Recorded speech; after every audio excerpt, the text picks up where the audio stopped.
Hotep to all. This is Haru coming live with Dr. Moreno. Just wanted to sit down and ask him some questions about some issues on holistic living. So, how you doing, brother Moreno?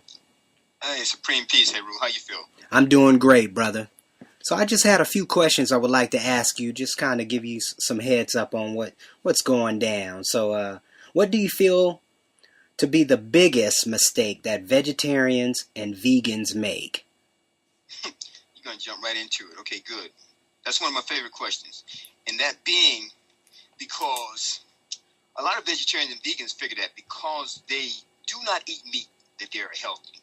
But if I were to take and detox a vegetarian or a vegan, it's likely that they'd have so many toxins dumped in their system that they'd also immediately experience that so-called healing crisis. That's where they become sick or woozy or oozy so that they could, barely move, because the toxins are there. Why are the toxins there? Because they're not necessarily eating holistic foods or organic foods or natural foods, So when we start talking about holism or holistic, we're talking about the whole body. But when we start talking about the whole body, we got to talk about the fact that we're supposed to let the body do what it's supposed to do. Indeed. And they can't do that if we're taking in, unnatural or impure foods. Indeed. Agree with that. So what are some of the problems you find in the health field? Some of the problems I find in the health field. I don't know, that's somewhat of a difficult question for me right now. Maybe because I just don't have enough clarity on what it is that the question is asking. Okay. Is there another way you can put it to me? Yeah. What are some of the problems you find in the holistic or natural health field? Oh, no, that I can deal with. Well, one, whenever you start talking about holistic medicine or alternative medicine or natural medicine, and sometimes there are some variances, but one of the problems I'll find is the fact that why is it that someone deciding to become conscious enough to practice natural medicine or holistic medicine or alternative medicine want to pretend or act as if they are someone that's belonging to the American Medical Association or the AMA, as we say. Why? Why take the chance? People are already sick and tired of doctors. People are sick and tired of not being healed. People are tired of being taken advantage of by bad foods, bad medicines, and bad people in white lab coats. I agree. So, it's not something that we need to do. It's not something that we need to try to perpetuate. We should just be ourselves. We should be natural. And we should definitely be concerned about the health of the people that we're dealing with. And if we can't do that, then we shouldn't be paid. And that's probably one of the reasons that a lot of us don't find ourselves being able to actually, make a living in this field because we're trying to pattern ourselves after, allopathic physicians, which we shouldn't do. Sure. What is your take on raw food? On raw food now, I'm actually an advocate of raw food, and I think that we should have diets consisting of anywhere from 50 to 70% raw foods. Raw foods, of course, are going to maintain those enzymes, and whether those foods be raw via, say, organic growth or locally grown growth, or could I have said local growth? Either way, I think that's a good thing, I think it's necessary that we go with the raw foods. The enzyme, we have an enzyme potential or an enzyme bank, and we deplete it by eating the cooked foods. So, yes, I'm for raw foods. Okay.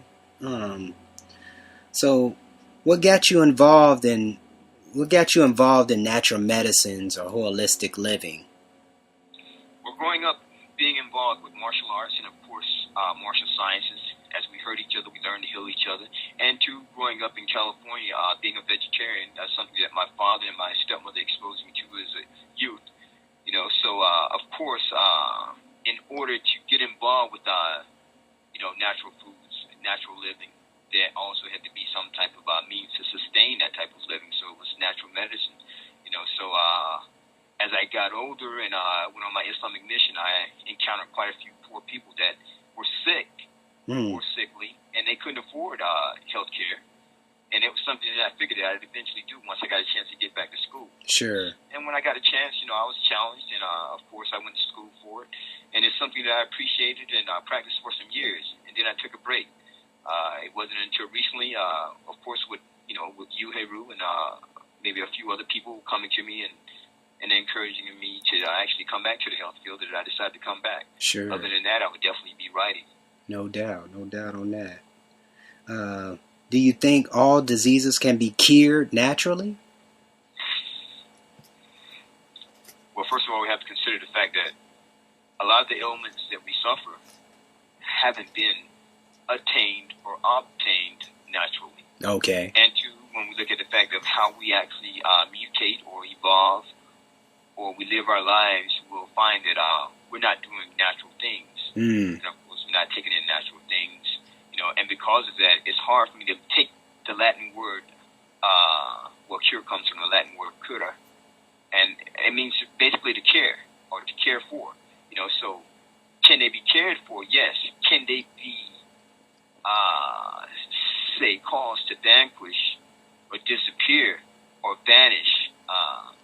That there I can't really agree with.